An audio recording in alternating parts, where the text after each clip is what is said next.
and the first by an African head of state since 2008. The visit demonstrates a robust partnership between Kenya and the United States and is a fitting tribute to 60 years of diplomatic ties that we are celebrating as Kenya and the United States. During this period, Kenya and the United States have enjoyed deepening and mutually beneficial cooperation at bilateral and multilateral levels, resulting in the elevation of the relationship in 2018 to a strategic partnership. The strategic partnership establishes a structure for continued interstate Kenya-US bilateral strategic dialogue anchored on 5 main themes, and I'll read them. 1, economic prosperity through trade and investment. 2, defense cooperation. 3, democracy, governance, and civilian security.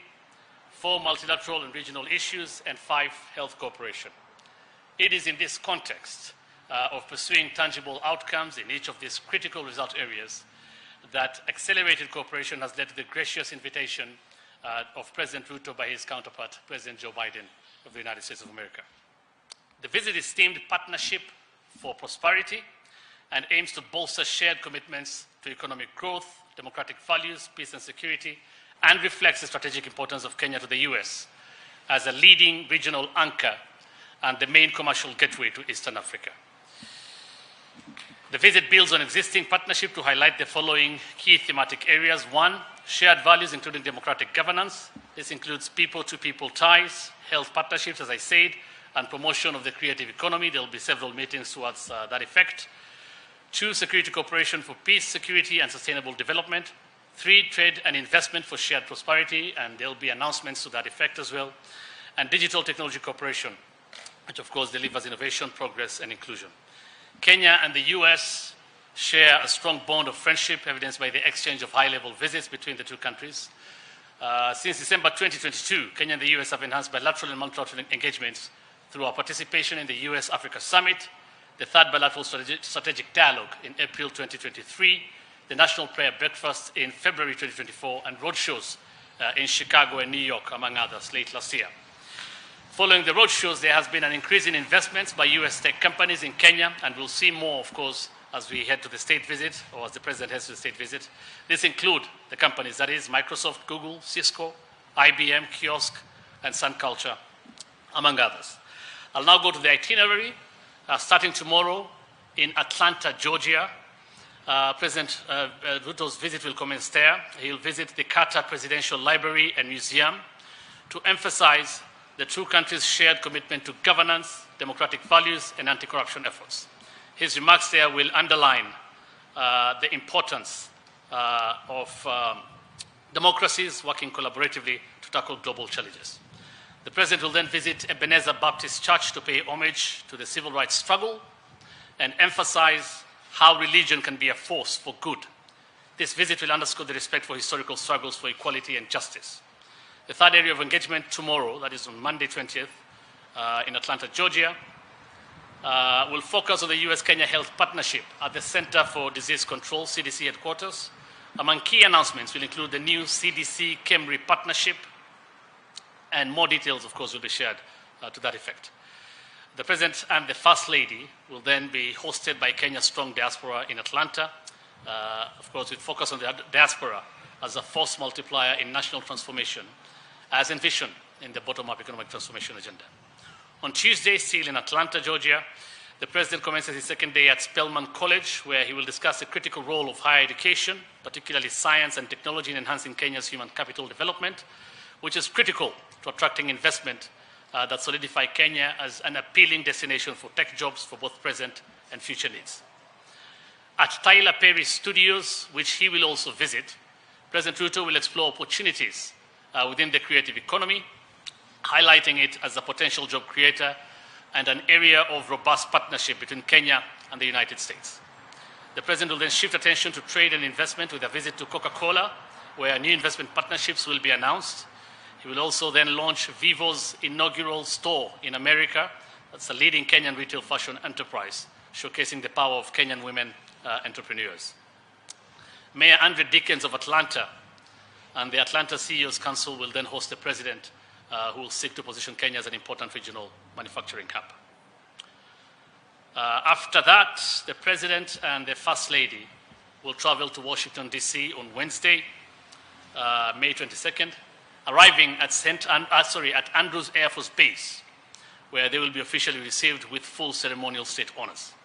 The President will have extensive engagements at the Hill, where he'll meet a bipartisan congressional delegation under the chairmanship of the Speaker of the House, meet with the Black Congressional Caucus, and hold discussions with the bipartisan caucus of the Senate, led by Senator Schumer, who's the majority leader there, and Senator McConnell, minority leader.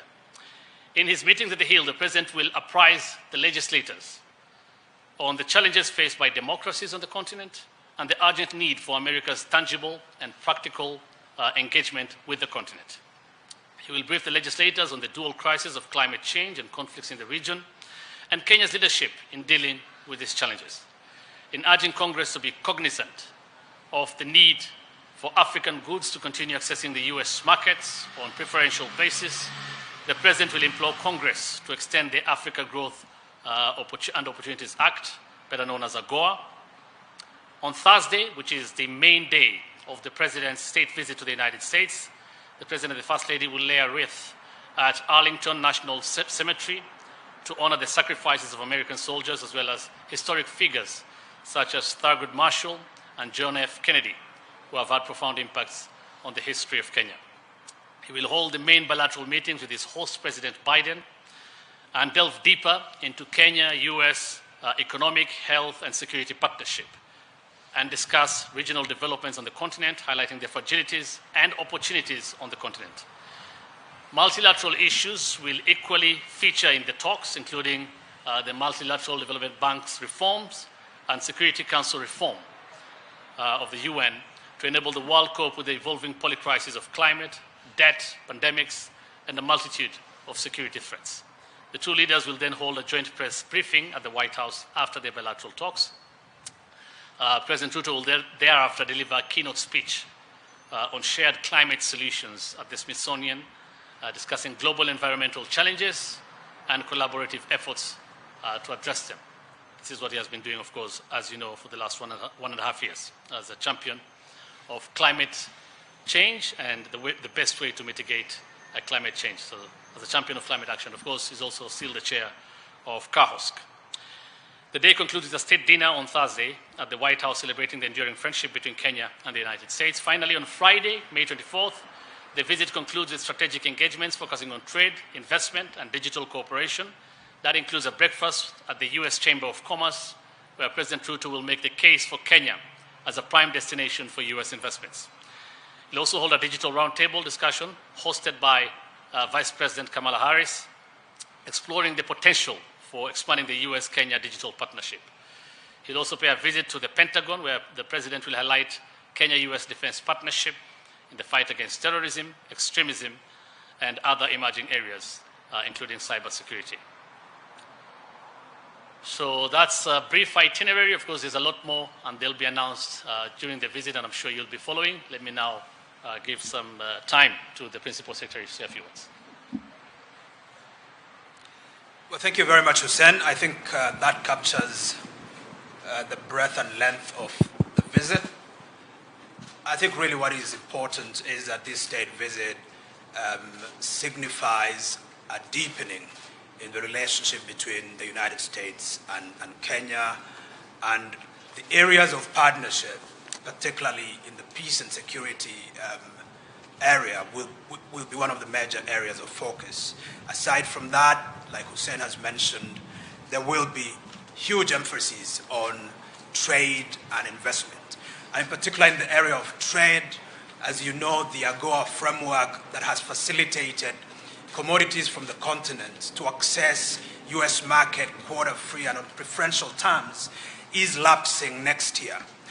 It is important that that framework be extended or be amended in a way that facilitates expansion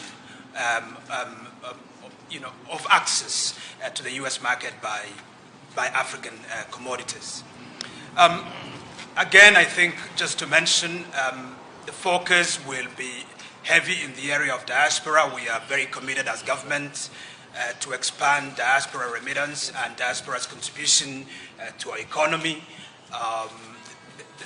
that enhancing diaspora's voice is critical to our engagement going forward, and the President will also spend time with our diaspora. I think on that basis, perhaps we could entertain a few questions. Yes, please. Introduce yourself and your question. Hello, good morning. Thank you for this. My name is Alban Tiroir, journalist for Radio France International. Could you please tell us when the Kenyan policemen will be deployed to Haiti, if it's expected next week? And also, some of our sources in Haiti told us that President Ruto might make a stop in Port-au-Prince. Is this confirmed or not? Well, as you know, the United Nations Security Council voted to establish the multinational security support mission to Haiti in November of last year. That resolution of the UN Security Council, it's called Resolution 2699, furthermore mandated Kenya to lead that mission. In the weeks or in the months that have followed, Kenya has been in preparatory mode, preparing for this mission. Of course, there has been significant changes on the ground, noteworthy amongst which was the termination of term of the former Prime Minister Ariel Henry of Haiti. But subsequent to his exit of power, there has now been inaugurated a presidential council and a national security institution and several other institutions that have been put in place pursuant to an accord that was arrived at a few months ago. In view of that and in view of the decision of the courts in our republic, essentially guiding how Kenya should be able to carry out this deployment, a bilateral reciprocal agreement was entered into between Kenya and Haiti, which facilitates Kenya to be able to deploy. And we are in the process, or government is in the process of finalizing preparation to deploy. I can tell you for sure that that deployment will happen in the next few days, few weeks, but there is no chance at all for President Ruto to go down to Port-au-Prince, as has been alleged. Thank you very much. Yes, it's not in the schedule. All right. Next. Buenos dias. My name is Chazima from NTV. Now, the 7th review of Kenya's program with the IMF has been going on for some 6 weeks now, which is unusually long. What are these issues that are sticky at the moment? And are we expecting the president to meet with the IMF leadership in the USA? Thank you very much. We have, like you know, a very comprehensive program that is ongoing with the IMF.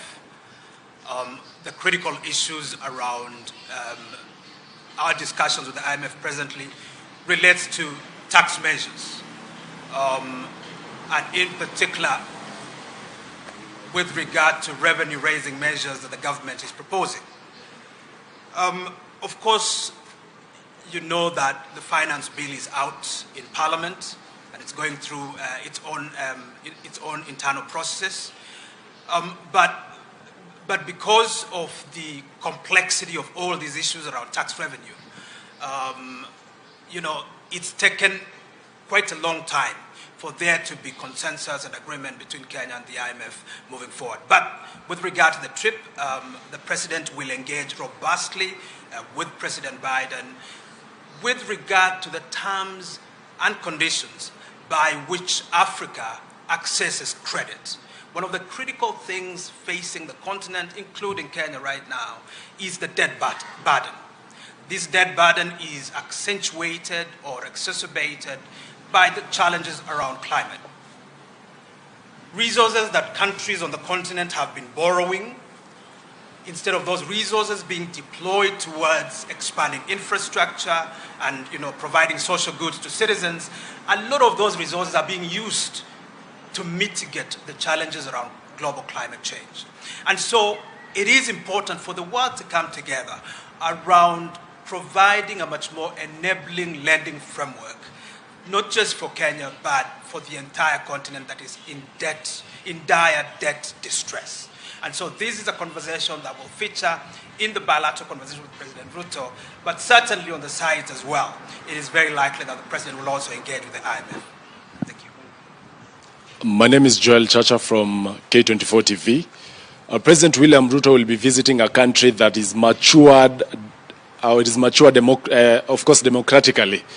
This comes at a time that the reports of the former President Uhuru Kenyatta being of course, intentionally appearing to be cash crunched, despite allocations to his office. This, of course, paints the current president in bad light. Would you like to address that and perhaps clear the air on the same?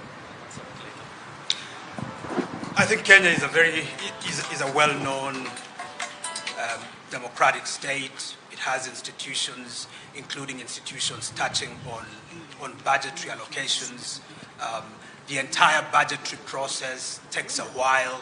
Citizens are consulted, they provide their input. Parliament is now taking charge of the process through the finance bill and the finance legislation. And so we do not, from the standpoint of the Foreign Office, we do not see anything to warrant any concerns regarding Kenya's democratic credentials. Kenya trusts and believes in the role of its former leaders. Its officers are supported in accordance to the law. And as far as we are concerned, we have seen nothing that the government has done to diminish the role of that office. But I'll allow my brother Hussein to speak to that issue later on. Any other question relevant to the visit? Yes. My name is Jeff Kirui from KTN, and perhaps it's more or less related to what my colleague Chacha said. And it's in regards to when the head of state is out of the country, ideally the second in command is the person in charge. But there has been reports of strained relations between the two leaders. Perhaps you can clear there as well and tell us, is everything okay between the head of state and his deputy? Hussein will take that one. Any other question?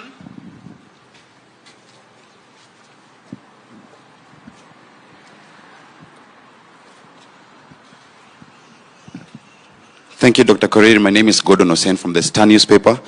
Mine is twofold. One is regarding the visit by the president to the U.S. You have rightly indicated that we are undergoing debt strain, and also we have been battered by climate change, the floods and the rest. Could you indicate to the nation if the president is intending, in his engagement with President Biden, to ask for some sort of help and support in terms of grant or aid or even government-to-government loaning? Because we know he's been quite a bit looking for money to help our country and to move forward. The second question regards the Kenyan who is in jail in Saudi Arabia, who has been subject to quite media attention lately, and the family is distressed. What is the government thinking on this, and has there been some intervention to ensure that even if he's been adjudged guilty in that other country, is transferred to serve jail time in the country? Thank you. Thank you very much. Certainly President Ruto will be engaging not just with President Biden, but with Congress and the Senate. And the whole idea behind these engagements really is to socialize the American policy constituency about some of the challenges that Kenya is facing, but also challenges that the continent is facing. But the president will not just talk challenges, he will also talk opportunities. This country has, and this continent has, immense opportunities. Opportunities that can aid in addressing some of the challenges that the world is facing. And so President Ruto will be seeking a package around trade and around investment. That's really our focus. The belief by President Ruto is that through investment and through expansion of trade is how we can build resiliency within our economies, rather than by way of aid and short-term, sort of solutions. And so real focus will be on trade, investment, and accelerating our economic cooperation. On the matter of Steve Munyaho, I think you are aware that we have been engaging at the State Department. We have met with our colleagues in the Embassy of Saudi Arabia. We've met with the family. We've met with the embassy of Yemen from, whose citizen or whose national was the victim, in this case. And we're working together. It's a difficult case because the matter has already been adjudicated. It's taken a couple of years for it to be resolved, but we are confident that through diplomatic means and through further negotiation and engagement, we will be able to find a solution. Thank you very much. I'll leave it at that. Thank you. Thank you. Thank you, VS. I think there are two questions asked. Jeff, I don't know. My friend Jeff asked a question. I don't know if this is the appropriate place to ask this question. I mean, you've heard what we've been talking about and what the PS has said and some of the questions that are being asked. And what the president, the journey that the president has been working for the last, since he assumed office really, on climate action, on the debt crisis, and this is the big stage. He's been at different forums trying to address this not only on behalf of Kenya, but on behalf of Africa. So this is the big stage. I wouldn't want to trivialize it. I want us to stay focused on the state visit itself. But now that you asked anyway, about the deputy president and the president, to my knowledge, there is no issue, Jeff. And of course, the deputy president's office is an office with all the capabilities and competencies. If you want to ask any question or find out anything about the deputy president, they have all the capabilities and you can find whatever information you need there. There's a second question on the matter of the office of the retired president. I think there are some issues that were raised in the media, and those are the issues that were asked by my brother from K24 and also Jeff. The thing is, there's an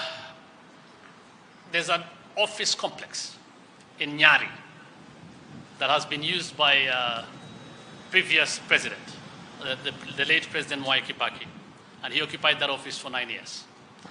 It is very well known that the office is there, it is vacant, and President Uhuru Kenyatta can use that office as and when he deems fit to use it. As for the other matters about budget, there are channels and mechanisms to access budget and provisions in the office of the fourth president, and all those have been provided for officially, for any official engagement.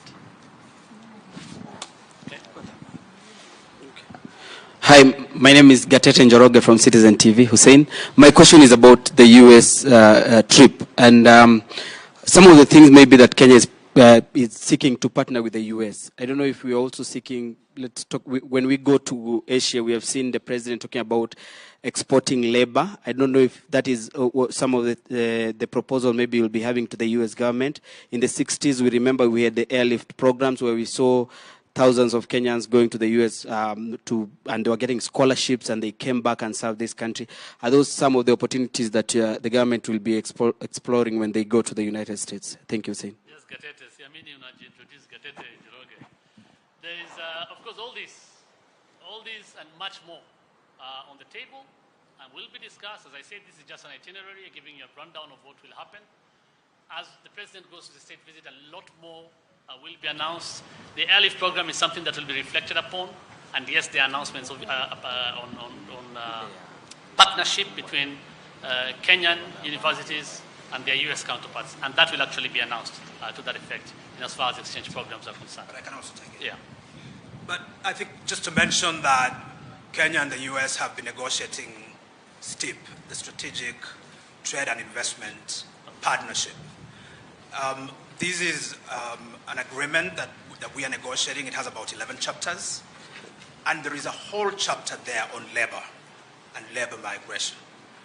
And we're having a very robust conversation around how the US can be able to open a window for Kenya, particularly under the H1 and H2 visa framework. And so it will form part and parcel of our conversation. Thank you very much. Great. Thank you very much. I really appreciate it. Asanteni sana. Thank you.